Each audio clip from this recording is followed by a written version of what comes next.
Because so much of the time we don't feel strong enough, or we don't know if we are strong enough, and we don't know how to find out. So in my journey of healing, mantra practice was key to that. Practicing mantra was key to what helped me feel like I had strength enough in my energy to be able to handle what I needed to heal inside. So when these waves were coming up, it was, okay, I will release it and let that energy go. And then when we mantra, we bring light back into those spaces that we've cleared.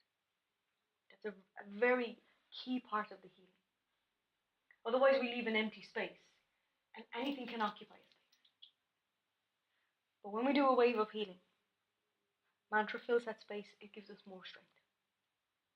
Mantra will also help illuminate the layers of what we need to heal. It will help us to seek and find it a lot more easily. But the main thing is that it gives us the strength also.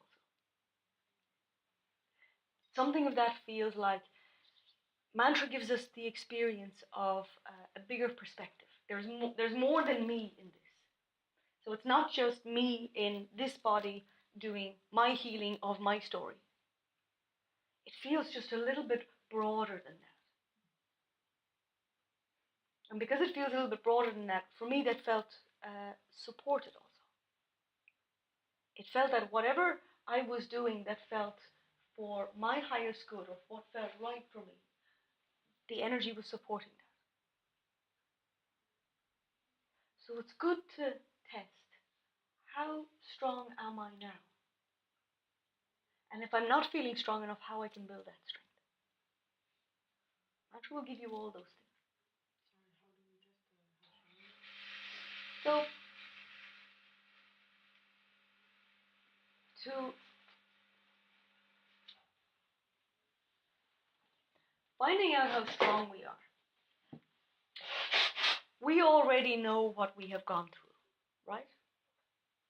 Nobody else can tell our story of what we've experienced better than we can. So even just letting ourselves recognize, what have I actually survived here? What have I found a way to get through? Now, it might have been by the skin of our teeth and, by our toenails that we got through something, but we're still here and we've survived it. So something in us was strong enough for that. So if I was strong enough for that, just using logic, then I ought to be strong enough for whatever I need to heal in that. I've survived it. If I wasn't strong enough, it would have killed me. Something in me would have given up at that point. So it's that recognition of, I've already survived that. I've already come through that experience. So part of how we find out how strong we are, it can be helpful to look at, how exactly did I survive that? How did I get through that? Was there key things in me? Was there key people around me? What were the key things that I did that helped me survive that? Did I meet somebody? Did I move? Did I leave? Did I read a book? Whatever it was. What were the things that helped me feel strong enough to just get through that? And if we look for those, you will definitely find them. True? You will definitely find those. And when we remember, okay, so this is actually part of who I am, then we can start to draw on that when it comes to our healing journey. We don't need different strength for that. It's exactly the strength that's within us anyway. Does that make sense?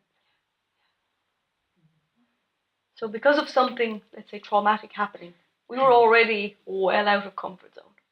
Yeah? Miles away from comfort zone for something like that. Out of our depth, something we haven't ever coped with before. And these can be ordinary life things. It might be somebody died, or things that somebody got sick.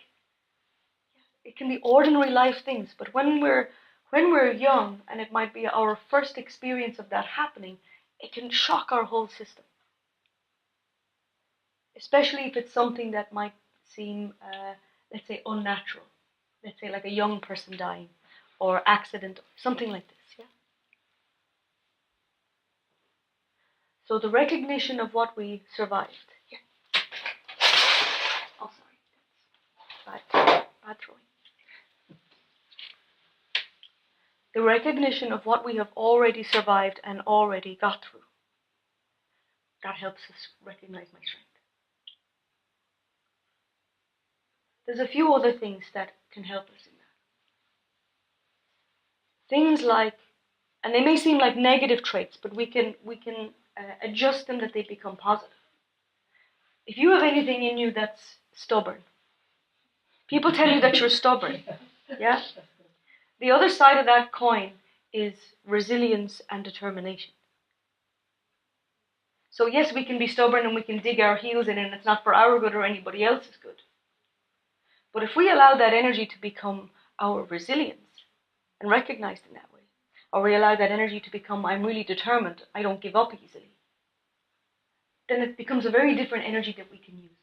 It becomes part of our strength rather than part of something that holds us back or annoys other people around us. Yeah. So let yourself find what are my traits that indicate strength in me? What are my traits that indicate strength?